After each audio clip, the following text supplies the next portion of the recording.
Hello everyone, and welcome back to my channel. Tonight, I'll bring you the next part of Lie Too Deep and James, a story of love, faith, and resilience.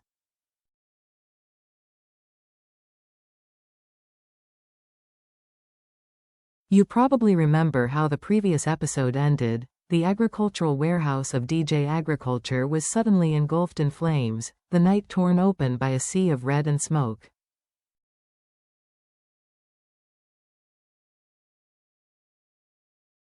The fire rose like a furious beast, roaring against the quiet countryside sky. Thick, black smoke twisted upward, smothering the stars.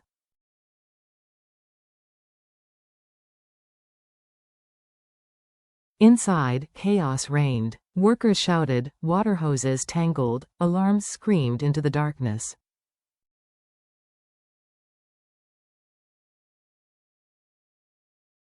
James arrived breathless, his white shirt streaked with ash and fear. The scene was unreal, his life's work crumbling under orange light.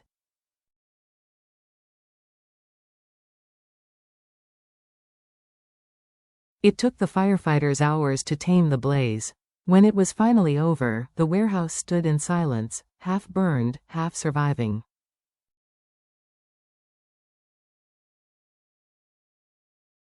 The cost was enormous, not just in goods, but in spirit. Everyone knew this was no accident.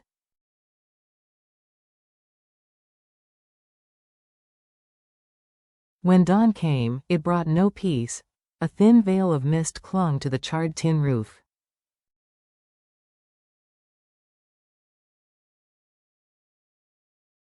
Dew mixed with soot, dripping down like dark tears. The air carried the heavy scent of burnt plastic, wet earth, and old smoke.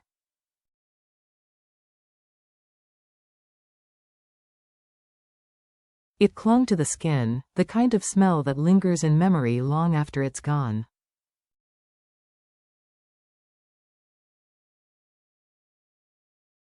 Police cars stood at the gate, their flashing lights dim under the pale sun. Investigators in worn boots trudged through the mud, cameras clicking as they documented the wreckage, every blackened wall, every warped beam.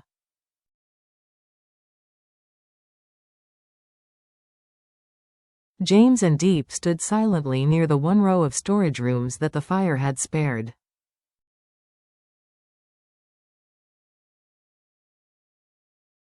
They didn't speak. They didn't need to. Every piece of debris, every pile of ashes spoke for itself.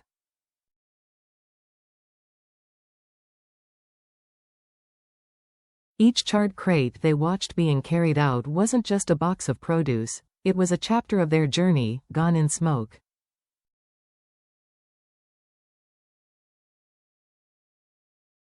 The reports were written neatly, line by line, by emotionless officers. But to James, each stroke of the pen felt heavy, like a hammer striking the remnants of his heart.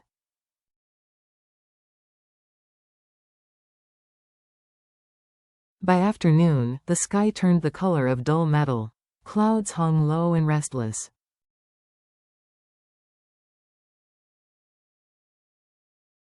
Inside the police station, James sat quietly in a gray-walled room. A rusty fan groaned above him.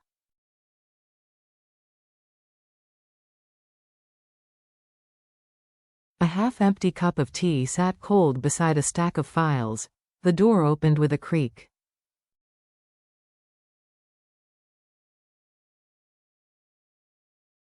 Two officers entered, escorting a man, thin, trembling, his hair matted, his face hollow.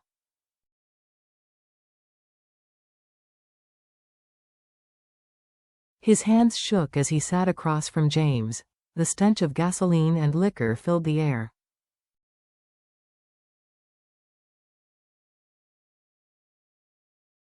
This, the officer began flatly, is the suspect. He's confessed, someone hired him to set the fire.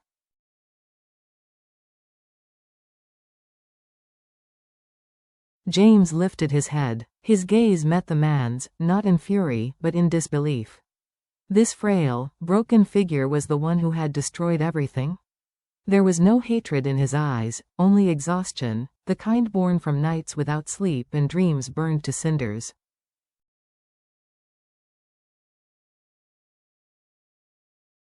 The man's voice trembled. I didn't mean to. They paid me. Said it was just to scare him.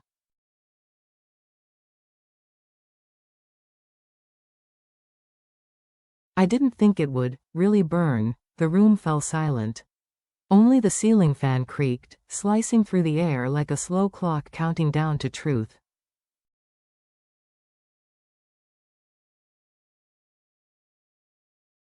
The man behind the fire, who hired you? James asked quietly. His voice was low, steady, too calm to be calm.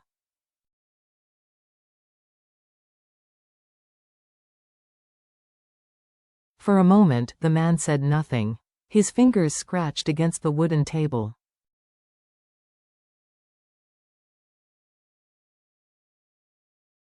The seconds stretched painfully long.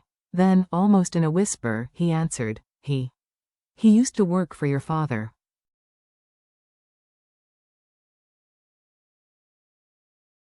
Back at the old company, even the investigator looked up, brows furrowing before flipping through his notes.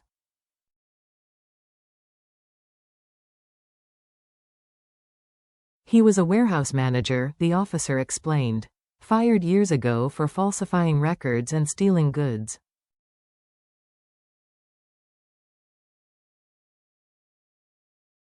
After that, he disappeared.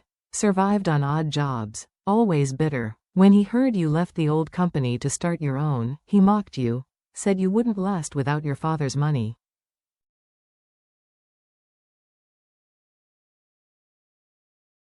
James didn't move. When DJ Agriculture started to grow, the officer continued, he couldn't stand it.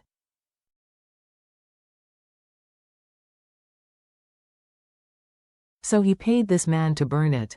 Out of revenge. The words cut deep. James could still picture him, the man who had once smiled, slapped his shoulder, and called him, young boss.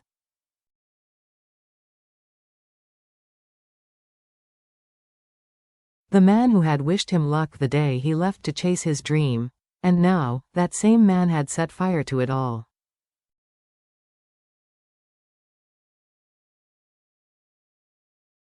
James closed his eyes. He felt no anger, only a quiet ache, a sadness too deep for tears.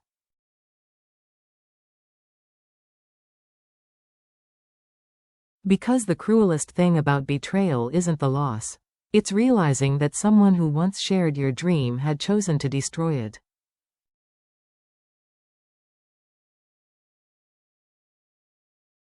When the investigation ended, the arsonist was led away in handcuffs. The clink of metal echoed down the narrow corridor.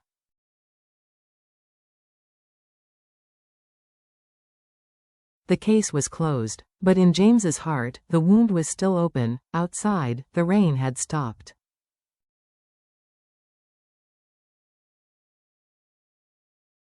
The air smelled clean again.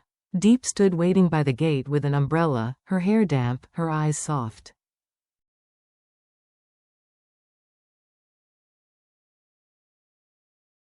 So, it's over now? She asked. James nodded. His voice cracked slightly as he whispered, it's over.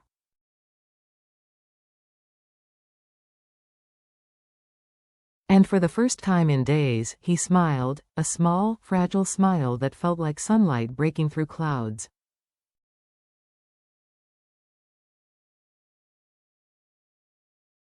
They walked away together, hand in hand, their footsteps soft against the wet pavement.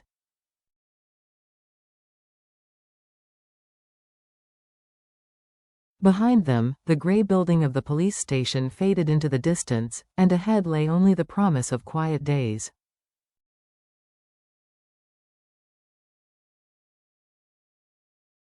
Days turned into weeks. The warehouse was repaired, the walls scrubbed, the floor repainted, the machines restored.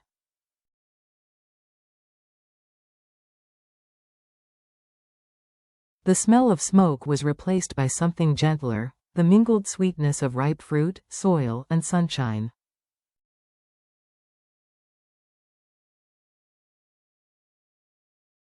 James spent his mornings checking on shipments. Deep watered the garden, her conical hat tilted under the morning light.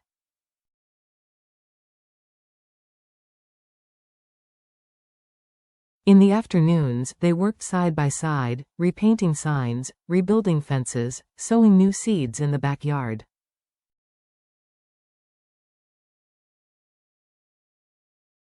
Each small act was a quiet declaration. We are still here. One morning, the grapefruit trees bloomed again.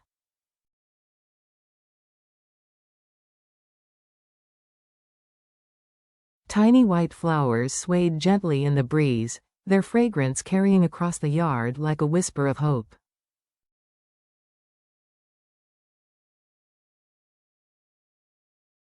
Diep paused to breathe it in, her lips curving into a soft smile. Their daughter, little Mi, ran around with her tiny basket, laughing as she tried to collect fallen petals.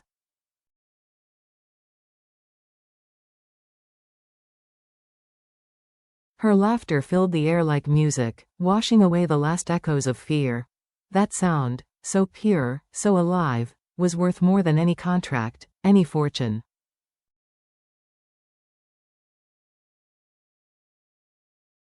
When winter came, the markets filled with color. Diep wrapped scarves around her daughter, her fingers careful and warm.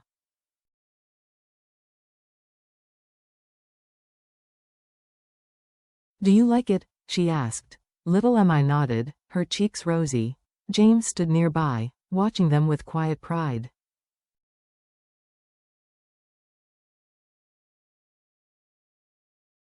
The cold wind brushed against their faces, but he smiled softly and said, "As long as we have each other, no cold can touch us."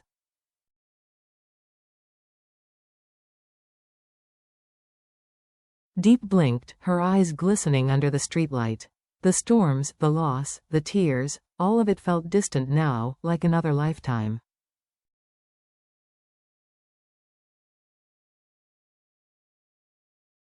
Because in this small moment, under the winter sky, beside her husband and daughter, she realized they had already won.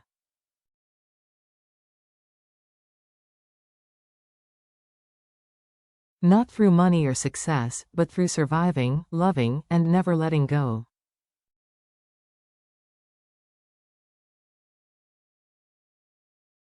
At the gate of DJ Agriculture, the new sign gleamed under the fading sunlight, clean, bold, and unbroken.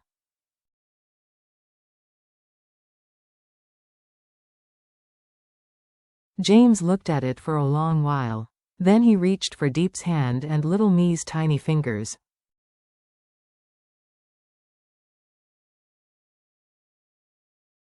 The three of them stood together in the quiet, the scent of grapefruit blossoms drifting softly through the air.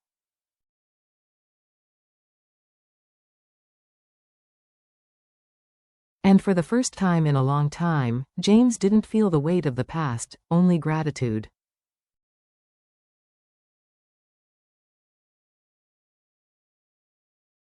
Because even after the fire, something still remained: love, faith, and the courage to begin again.